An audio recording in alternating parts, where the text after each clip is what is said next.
Hi viewers, welcome to Telugu world. Kannada star hero Rishab Shetty నటించిన latest movie Kantara 2 ఇటీవలే ఈ సినిమా ప్రేక్షకుల ముందుకొచ్చింది.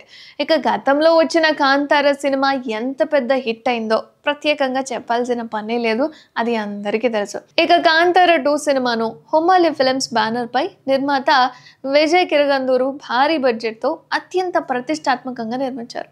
అయితే ఈ సినిమా కోసం హాలీవుడ్ స్టంట్ టెక్నీషియన్లందరూ కూడా పనిచేశారు. ఇక ఈ సినిమాకు రిషబ్ శెట్టి దర్శకత్వంతో పాటు నటించి అందరి మన్నల్లో పొందాడు. ఇక కాంతార చాప్టర్ 1 గురువారం అయితే ప్రపంచవ్యాప్తంగా విడుదలైంది. సుమారు 3 ఏళ్ల క్రితం ఎలాంటి అంచనాలు లేకుండా రిలీజ్ అయి సంచలన విజయం సాధించిన కాంతార ఇప్పుడు ప్రీక్వెల్ అన్నమాట ఈ సినిమా.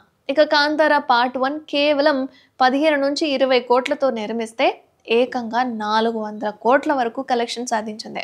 అయితే ఇప్పుడు కాంతార చాప్టర్ 1 కోసం భారీగా బడ్జెట్ వెచ్చించారు. అయితే ఈ మూవీ కోసం సుమారుగా 125 కోట్ల వరకు నిర్మాతలు ఖర్చు పెట్టారట. ఇక ఈ సినిమా విడుదల తర్వాత రిషబ్ శెట్టి సతీమణి చాలా ఎమోషనల్ అయిపోయింది. బెంగళూరులో బుధవారం ఈ సినిమా ప్రీమియర్ షోకు భార్య ప్రగతి శెట్టితో సహా రిషబ్ శెట్టి హాజరయ్యాడు. ఇక షో ముగియగానే భార్య ప్రగతి శెట్టి కన్నీళ్లతో వెనక నుండి వచ్చి రిషబ్ శెట్టిని కౌగిలించుకుంది.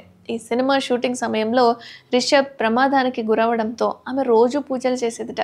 సినిమా అద్భుతంగా తెరకెక్కించడంతో ఆమె భావోద్వేగానికి గురైంది. ఇక ప్రగతి శెట్టి కాంతార సినిమాకు కాస్ట్యూమ్ డిజైనర్గా వ్యవహరించారు.